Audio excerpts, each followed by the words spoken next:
ایک چھوٹے سے گاؤں میں ایک محنتی باپ اپنے بیٹے کے ساتھ رہتا تھا۔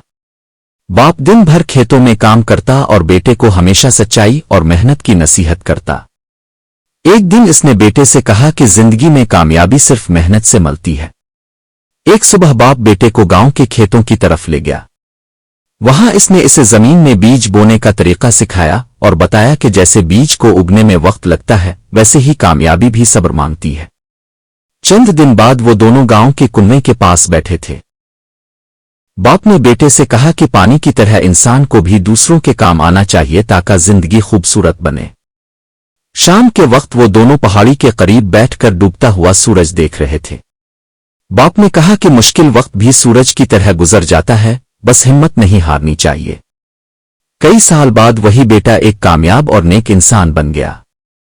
اسے اپنے باپ کی ہر نصیحت یاد تھی اور وہ جانتا تھا کہ باپ کی تعلیمات ہی اس کی اصل طاقت تھیں۔